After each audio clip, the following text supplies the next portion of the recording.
Le second livre de Samuel, chapitre 1. Après la mort de Saül, David, qui avait battu les Amalécites, était depuis 2 jours revenu à Tsiklag. Le 3e jour, un homme arriva du camp de Saül, les vêtements déchirés et la tête couverte de terre. Lorsqu'il fut en présence de David, il se jeta par terre et se prosterna. David lui dit « D'où viens-tu » Et il lui répondit « Je me suis sauvé du camp d'Israël. » David lui dit « Que s'est-il passé? Dis-moi donc. » Et il répondit « Le peuple s'est enfui du champ de bataille et un grand nombre d'hommes sont tombés et ont péri. Saül même et Jonathan, son fils, sont morts. » David dit au jeune homme qui lui apportait ces nouvelles « Comment sais-tu que Saül et Jonathan, son fils, sont morts ?» Et le jeune homme qui lui apportait ces nouvelles répondit « Je me trouvais sur la montagne de Gilboa, et voici, Saül s'appuyait sur sa lance, et voici, les chars et les cavaliers étaient près de l'atteindre. S'étant retourné, il m'aperçut et m'appela. Je dis « Me voici » et il me dit « Qui es-tu » Je lui répondis « Je suis Amalécite » et il dit « Approche donc et donne-moi la mort, car je suis pris de vertige, quoique encore plein de vie. » Je m'approchai de lui et je lui donnai la mort, sachant bien qu'il ne survivrait pas à sa défaite. J'ai enlevé le diadème qui était sur sa tête et le bracelet qu'il avait au bras, et je les apporte ici à mon seigneur. David saisit ses vêtements et les déchira, et tous les hommes qui étaient auprès de lui firent de même. Ils furent dans le deuil, pleurèrent et jeûnèrent jusqu'au soir, à cause de Saül, de Jonathan son fils, du peuple de l'Éternel et de la maison d'Israël, parce qu'ils étaient tombés par l'épée. David dit au jeune homme qui lui avait apporté ces nouvelles, « D'où es-tu » Et il répondit, « Je suis le fils d'un étranger, d'un Amalécite. » David lui dit, « Comment n'as-tu pas craint de porter la main sur l'oint de l'Éternel et de lui donner la mort ?» Et David appela l'un de ses gens et dit, « Approche, et tue-le. » Cet homme frappa l'Amalécite qui mourut. Et David lui dit, « Que ton sang retombe sur ta tête, car ta bouche a déposé contre moi, puisque tu as dit, j'ai donné la mort à l'oint de l'Éternel. » Voici le cantique funèbre que David composa sur Saül et sur Jonathan son fils, et qu'il ordonna d'enseigner aux enfants de Juda. C'est le cantique de l'arc. Il est écrit dans le livre du juste. L'élite d'Israël a succombé sur tes collines. Comment des héros sont-ils tombés?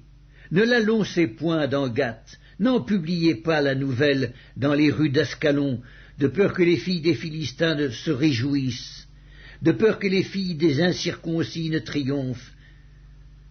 Montagne de Gilboa, qu'il n'y ait sur vous ni rosée, ni pluie, ni champ qui donnent des prémices pour les offrandes, car là ont été jetés les boucliers des héros, le bouclier de Saül.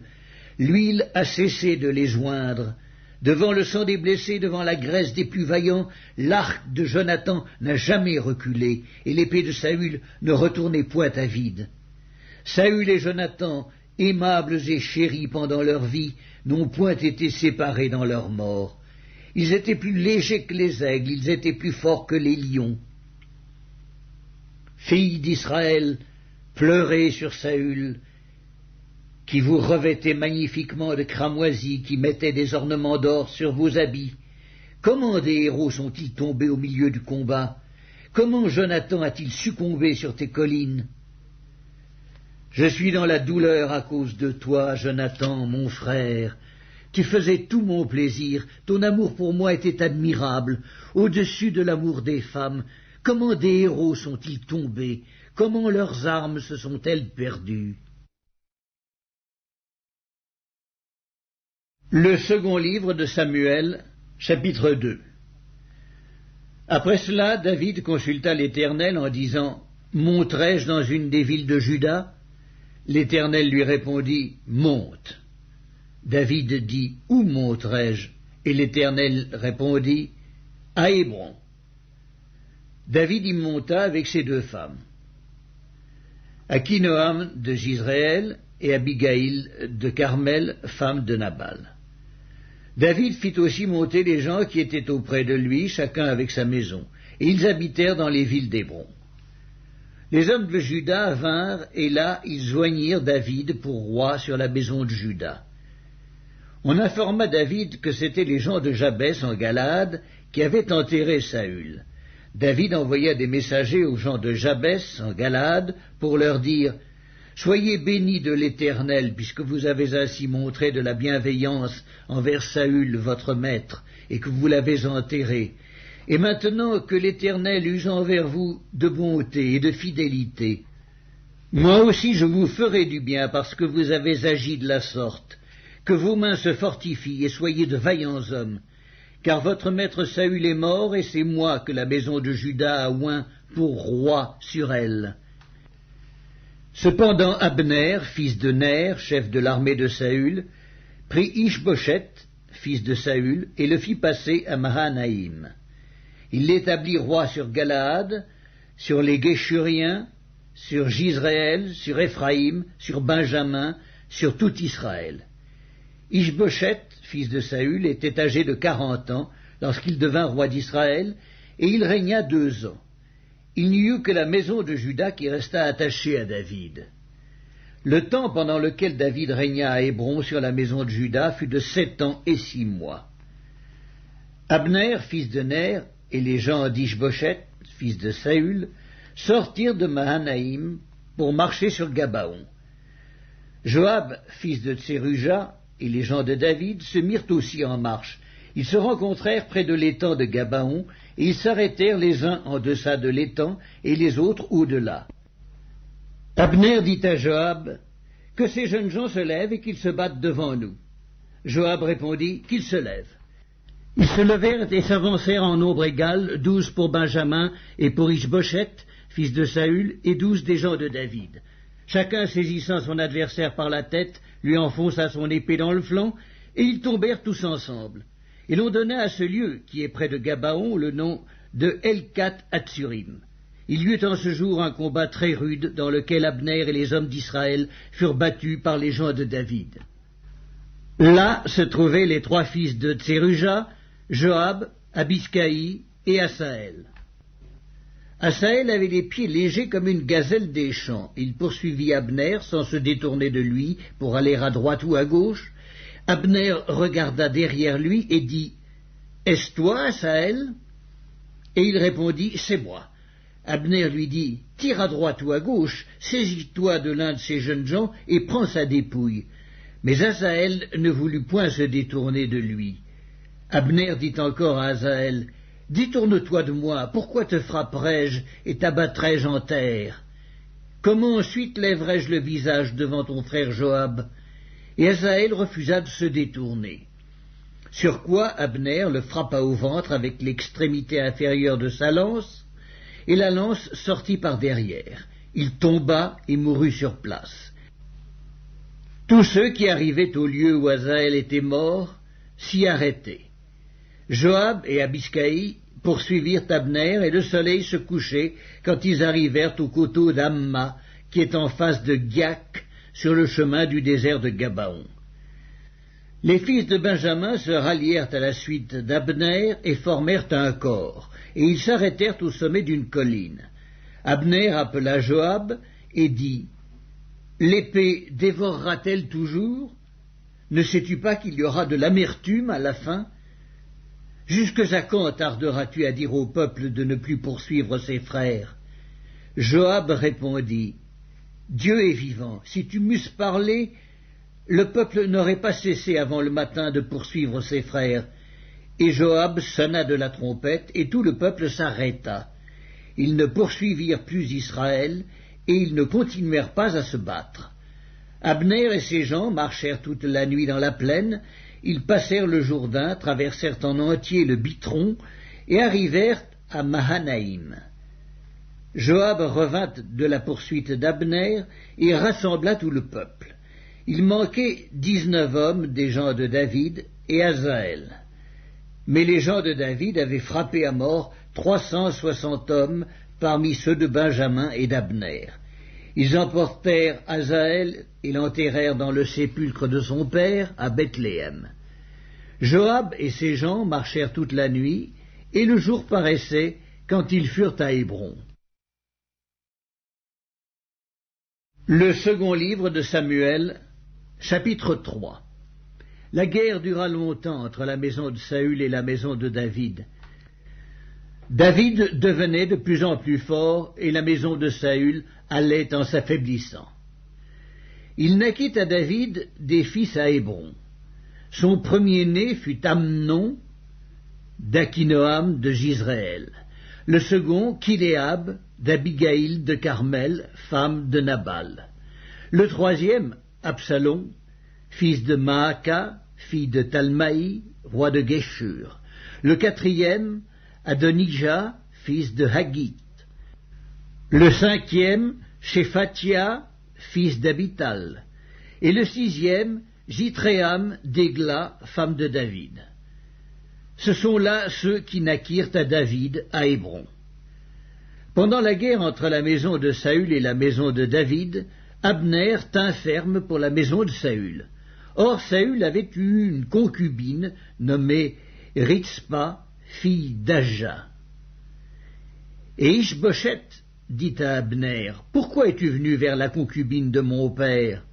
Abner fut très irrité des paroles d'Ishboshet, et il répondit, « Suis-je une tête de chien qui tienne pour Juda ? Je fais aujourd'hui preuve de bienveillance envers la maison de Saül, ton père, envers ses frères et ses amis. Je ne t'ai pas livré entre les mains de David, et c'est aujourd'hui que tu me reproches une faute avec cette femme ? Que Dieu traite Abner dans toute sa rigueur, si je n'agis pas avec David, selon ce que l'Éternel a juré à David, en disant qu'il ferait passer la royauté de la maison de Saül dans la sienne, et qu'il établirait le trône de David sur Israël et sur Juda, depuis Dan jusqu'à Beersheba.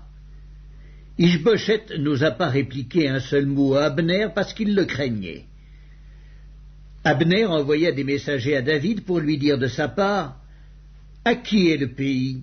Fais alliance avec moi, et voici, ma main t'aidera pour tourner vers toi tout Israël. » Il répondit, « Bien, je ferai alliance avec toi, mais je te demande une chose, c'est que tu ne vois point ma face, à moins que tu ne m'amènes d'abord Michal, fille de Saül, en venant auprès de moi. » Et David envoya des messagers à Ishboshet, fille de Saül, pour lui dire, « Donne-moi ma femme Michal, que j'ai fiancée pour 100 prépuces de Philistins. » Ishboshet la fit prendre chez son mari, Paltiel, fils de Laïch, et son mari la suivit en pleurant jusqu'à Bacurim.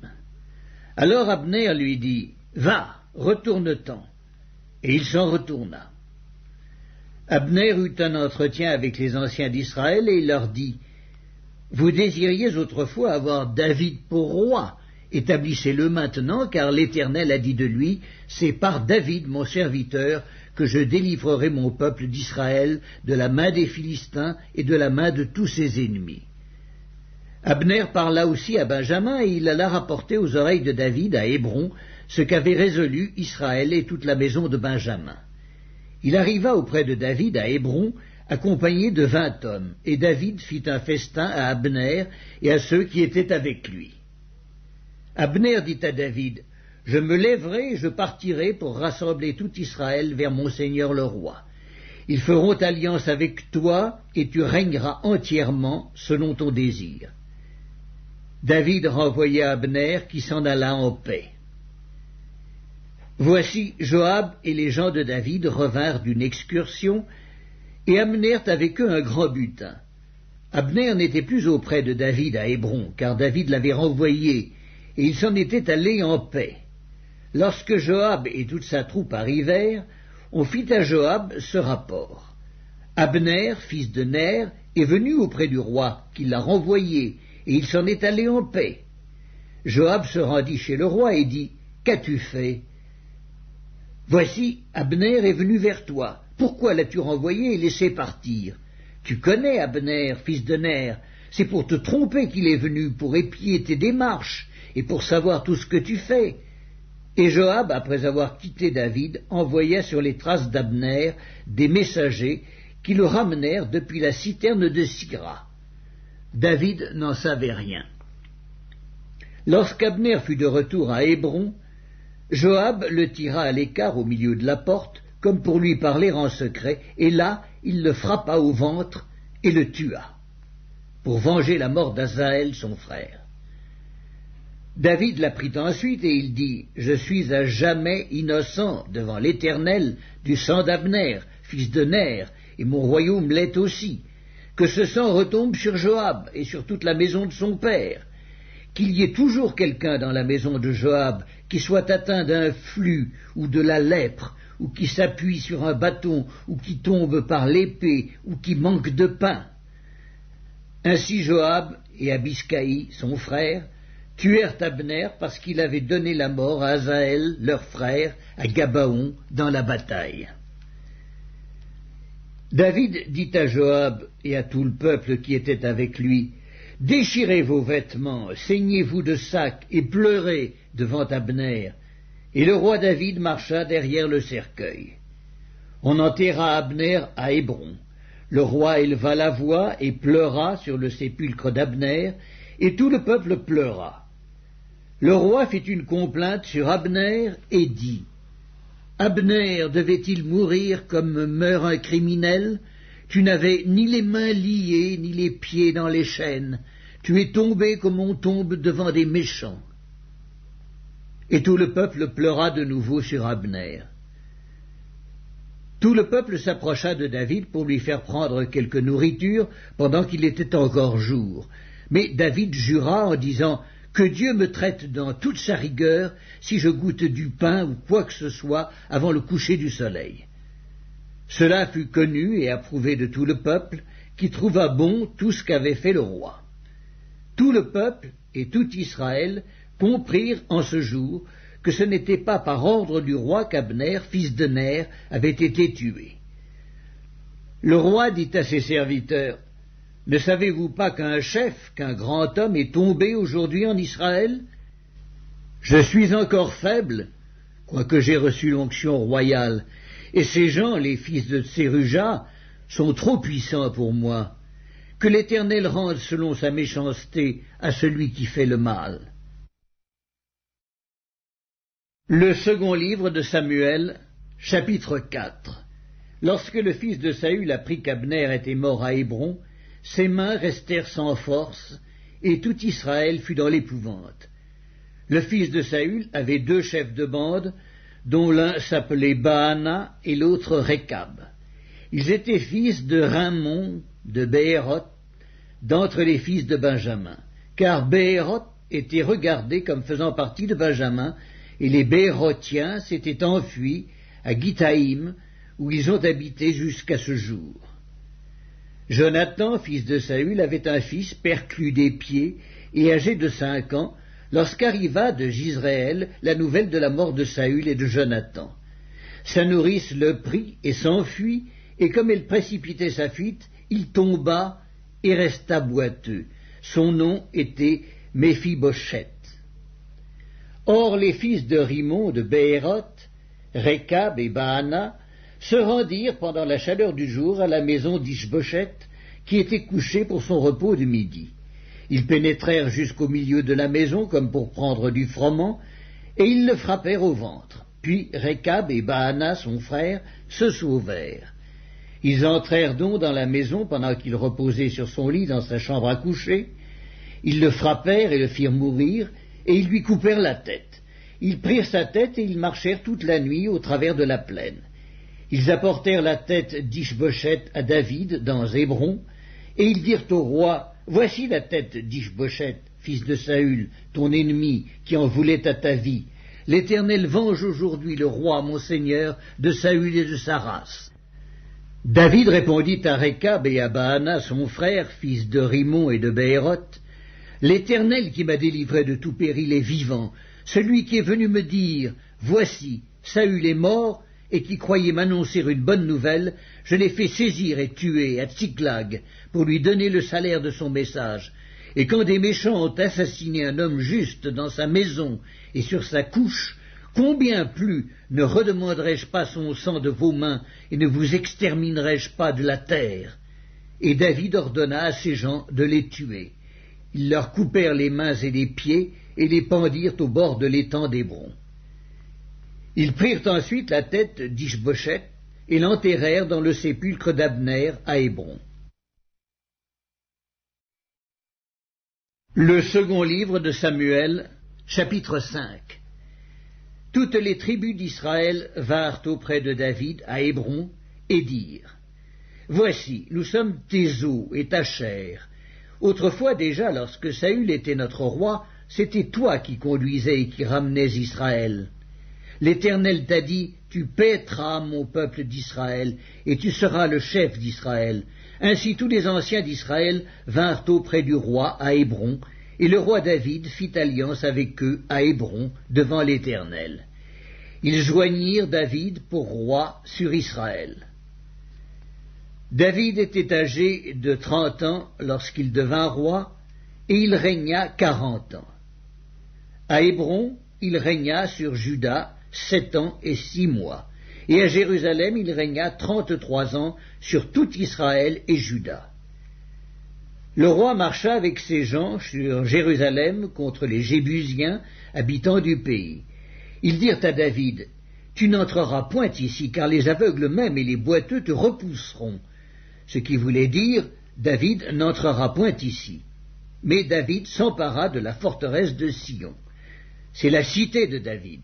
David avait dit en ce jour: Quiconque battra les Jébusiens et atteindra le canal, quiconque frappera ces boiteux et ces aveugles qui sont les ennemis de David.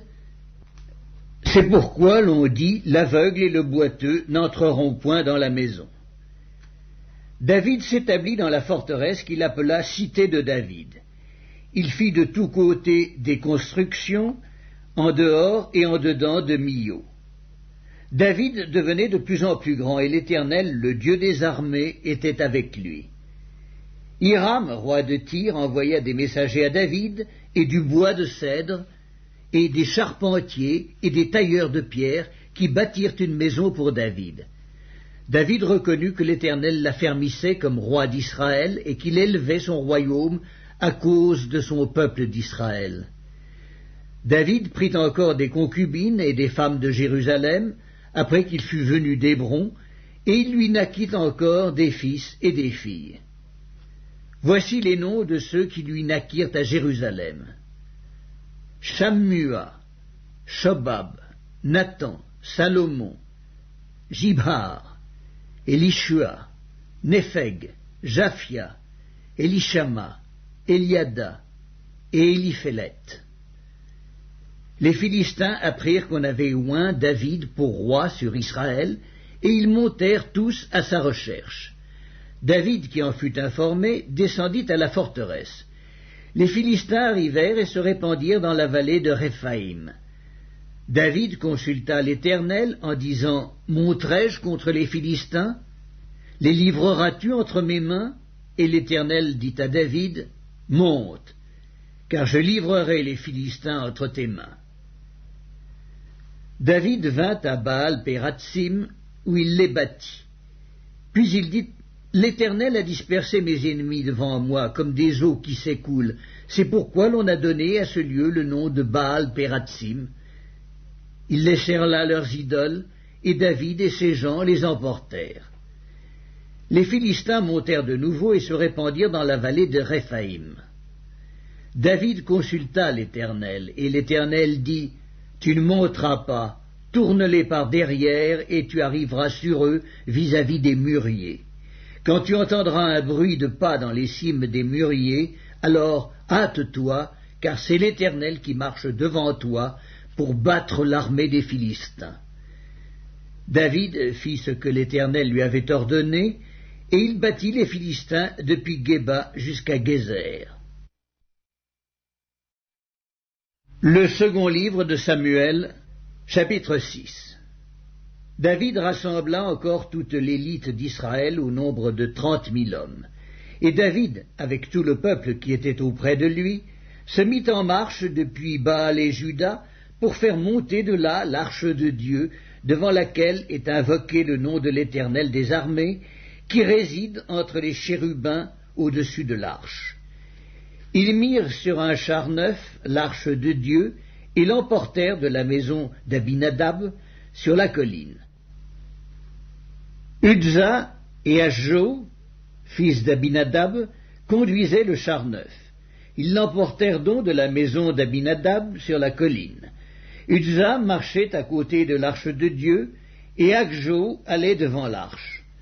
David et toute la maison d'Israël jouaient devant l'Éternel de toutes sortes d'instruments de bois de cyprès, des harpes, des luttes, des tambourins, des sistres et des cymbales.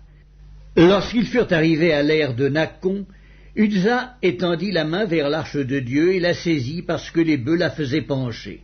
La colère de l'Éternel s'enflamma contre Uzza, et Dieu le frappa sur place à cause de sa faute. Uzza mourut là, près de l'arche de Dieu. David fut irrité de ce que l'Éternel avait frappé Uzza d'un tel châtiment, et ce lieu a été appelé jusqu'à ce jour Péretz Uzza. David eut peur de l'Éternel en ce jour-là, et il dit « Comment l'arche de l'Éternel entrerait-elle chez moi ?» Il ne voulut pas retirer l'arche de l'Éternel chez lui dans la cité de David, et il la fit conduire dans la maison d'Obed-Édom de Gath.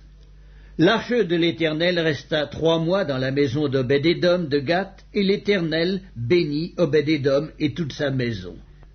On vint dire au roi David, « L'Éternel a béni la maison d'Obed-Édom et tout ce qui est à lui à cause de l'arche de Dieu. » Et David se mit en route, et il fit monter l'arche de Dieu depuis la maison d'Obed-Édom jusqu'à la cité de David, au milieu des réjouissances. Quand ceux qui portaient l'arche de l'Éternel eurent fait 6 pas, on sacrifia un bœuf et un veau gras. David dansait de toute sa force devant l'Éternel, et il était ceint d'un éphod de lin. David et toute la maison d'Israël firent monter l'arche de l'Éternel avec des cris de joie et au son des trompettes.